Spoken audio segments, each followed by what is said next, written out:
bienvenue dans cette deuxième vidéo d'indice sur l'atelier pratique du Morpion. Alors, la première vidéo, nous avons créé les éléments. Maintenant, nous allons devoir gérer l'interaction de notre jeu. C'est-à-dire que lorsque l'on clique sur une case, il doit y avoir un comportement qui est défini. Alors, si vous avez sauvegardé votre projet la dernière fois, vous avez sûrement sauvegardé votre scène. Sinon, faites-le. Vous lui donnez un nom comme vous le souhaitez et on va créer un dossier pour pouvoir la ranger. Comme ça, la scène est dans le dossier scène. Alors, qu'est-ce qui pourrait faire que lorsque l'on clique, il se passe quelque chose? Un clic est en général capturé par un élément. Cet élément, c'est le collider. C'est le collider qui va détecter si on clique dessus. Donc, je trouverais logique de créer un collider pour chacune des cases et ainsi avoir un moyen de gérer le clic du joueur. Le problème, c'est que le collider, c'est un effet physique et on ne peut pas avoir un box collider comme ça dans le vide. Du coup, on va avoir besoin de créer ça dans quelque chose qui est vide mais qui existe. Ceci, c'est le GameObject Empty. Le GameObject Empty n'a quasiment rien si ce n'est un transform et une position. Donc la position, on va s'arranger pour que ce soit dans notre jeu, dans notre grille, dans la case du milieu. Hop. On va se mettre en face. Alors pour ça, on va cliquer sur la petite icône. Comme ça, on est bien en face. Et on va se mettre en orthogonal. Et ainsi, on est sûr d'être quasiment en face. Pour ce GameObject, on va ajouter un composant, c'est-à-dire le box collider. Et on va adapter sa taille pour que il soit adapté à la case du Morpion. Donc on le fait ici, et attention, on ne le fait surtout pas ici.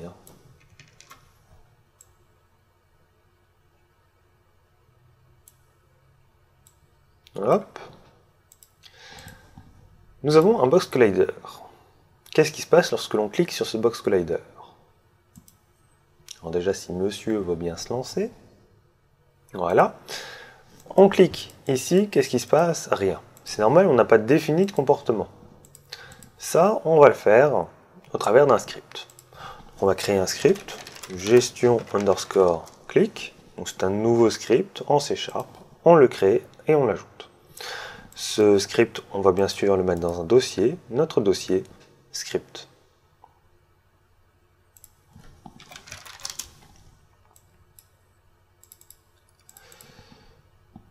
On va double-cliquer dessus pour pouvoir lancer mon develop. Normalement, rien de nouveau là-dedans. Et on va faire appel à une fonction particulière qui est levée lorsque l'on clique dessus. La gestion de la souris, lorsque l'on clique sur un élément, c'est void on mouse down. On va vérifier qu'on entre bien dans cette condition.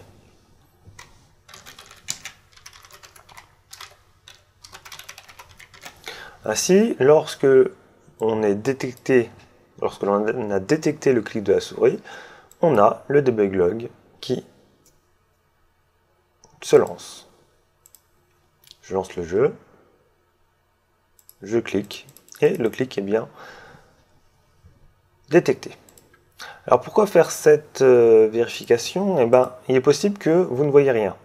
Dans ce cas-là, peut-être que vous vous êtes trompé dans les majuscules par exemple, que vous n'avez pas mis de majuscule à mouse ou down, ou que vous avez inversé le N et W, ça arrive. Au moins, avec cette méthode, on est sûr d'avoir tapé la bonne fonction. Alors maintenant, ce qu'on voudrait, c'est instancier soit une croix, soit un rond. Et pour cela, on va le faire avec les préfabs que l'on a créés. Donc ça, on va avoir besoin de créer des références dans ces scripts pour pouvoir instancier les objets en question. Donc on va créer public GameObject croix public GameObject rond. Je crois que croix prend un X.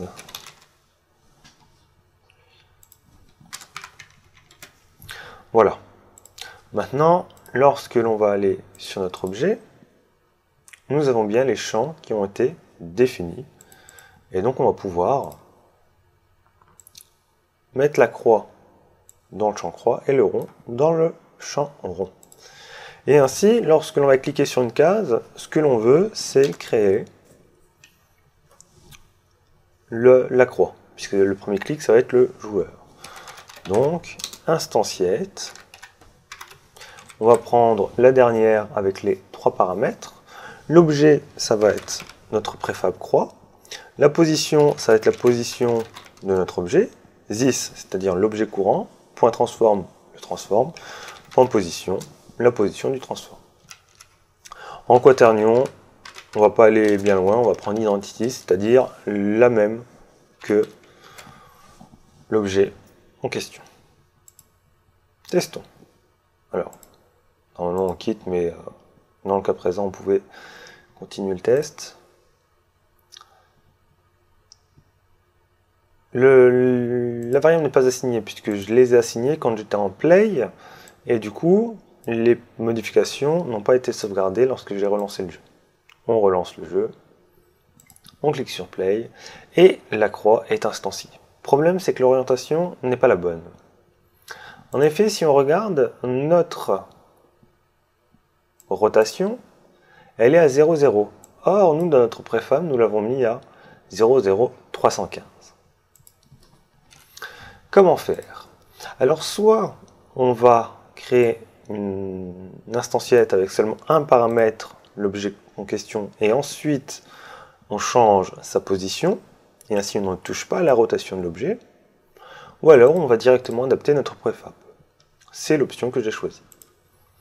Donc on a notre préfab, on voudrait faire en sorte que lorsque l'objet préfab soit en 0, 0, 0, on a notre croix qui est quand même orientée de cette manière. Et bien pour cela, on va encore une fois utiliser un GameEmpty. GameObject empty. Je le glisse à l'intérieur, du coup j'ai un objet vide qui est en 0, 0, 0, qui est composé certes d'autres éléments qui ont chacun leur orientation spécifique, mais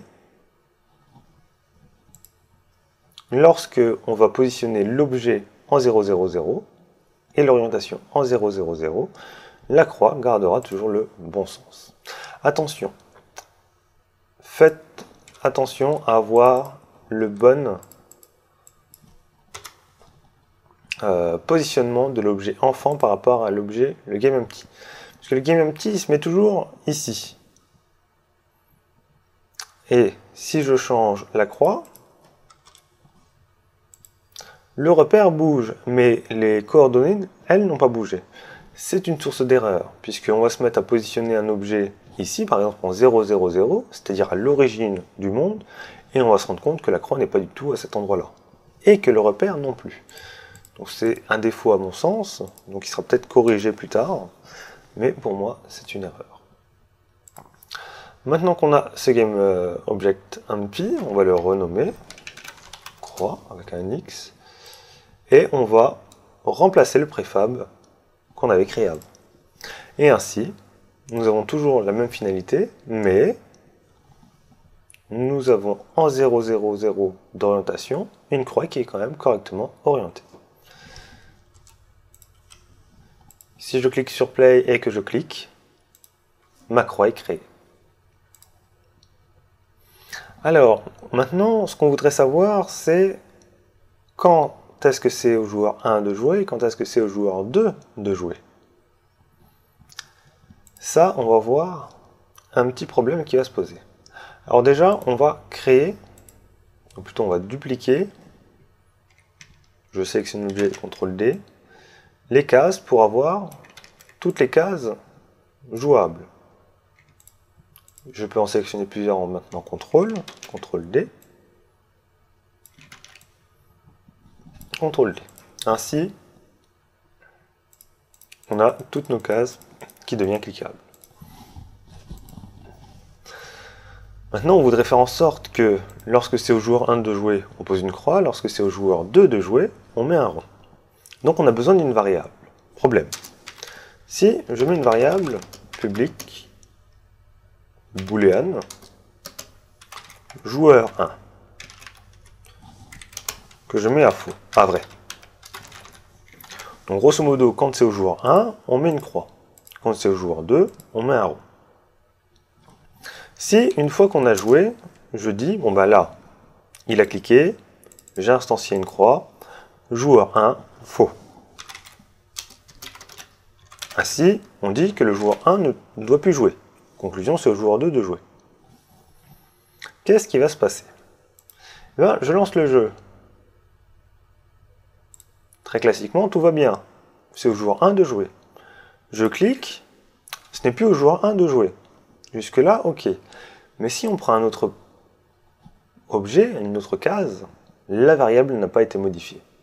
En effet, puisqu'on n'est pas sur le même script, ils ont certes le même nom, mais ce sont des instances différentes. Donc, c'est un problème. Le moyen le plus simple et le plus rapide, ce serait de rendre cette variable statique. Ainsi, on va partager cette variable à toutes les instances de ce script. Je mets statique devant, je sauvegarde. On n'est pas surpris du fait que la variable n'apparaît plus. Les variables statiques, on ne peut plus les afficher. Du moins, pas nativement.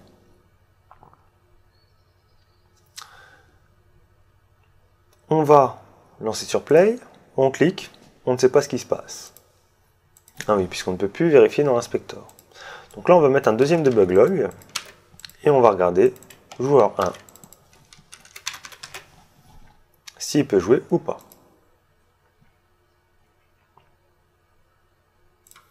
Je clique, il y a bien le clic, et le joueur 1 ne peut plus jouer. Donc, on va faire que si le joueur 1 doit jouer, alors on instancie une croix. Sinon, c'est-à-dire, ça veut dire que c'est le joueur 2 de jouer, et dans ce cas-là, on va instancier un rond.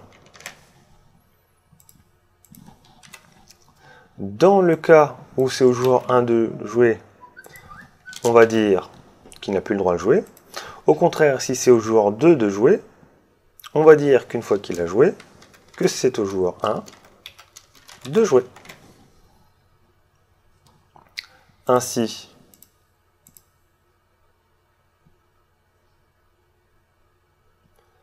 je clique la première fois, ce n'est plus au joueur 1 de jouer. Je clique une deuxième fois, c'est le joueur 2 qui a joué et on instancie un rond. Et c'est au joueur 1 de nouveau de jouer, qui doit jouer à nouveau. Ainsi, je peux faire une partie jusqu'à une fois que la grille est complétée. Problème. Je clique et là on a notre premier bug. Ben oui, notre box collider continue toujours de détecter le mouvement du clic. Alors, on a plusieurs manières de faire. On pourrait par exemple créer une variable. Si on a déjà joué cette case, on ne le joue plus. Mais moi, je trouverais plus intéressant de ne plus détecter cette levée d'événements, enfin cet événement, plutôt que d'utiliser de la puissance de calcul pour le gérer ensuite. Grosso modo, ce qu'il faudrait, c'est tout simplement désactiver le box collider. Une fois qu'il n'est plus activé, on peut cliquer, rien ne se passe. Donc, on va ajouter une petite ligne ici, on va enlever le commentaire clic, et on va faire this.getComponent pour récupérer le composant box collider. Et on va dire enable, c'est-à-dire activer, à faux. Ainsi, on le désactive quand on le joue. Du coup, l'événement ne sera plus levé et du coup, on n'entrera plus dans ce script. On clique sur play. On clique une fois, ça se passe correctement. On clique plein de fois. Du fait que notre box collider est désactivé, l'événement n'est plus levé. Et du coup, on a maintenant un morpion qui fonctionne sans bug. Maintenant, il n'y a pas de condition de victoire. Ça, c'est ce que nous verrons la semaine prochaine dans la 3e vidéo d'indice. C'est-à-dire vérifier que notre grille est pleine et aussi vérifier si quelqu'un a gagné avant que la grille soit pleine. Dernier point quand même, on a 9 GameObjects qui ont le nom GameObject. Ça ne me plaît pas du tout, on va les renommer, juste histoire de partir sur une base saine. Donc on les prend, voilà, touche F2 quand même, et je propose de les renommer cases 1, 2, 3, 4, 5, 6, 7, 8, 9. Case 1, donc là ça va être la case 3, case 2, case 8, case 9, case 4,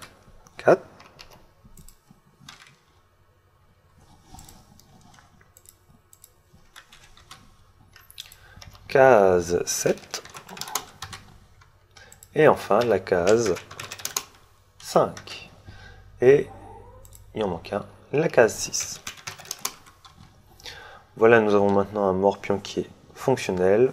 Nous allons voir la semaine prochaine la gestion des conditions de victoire. Ciao!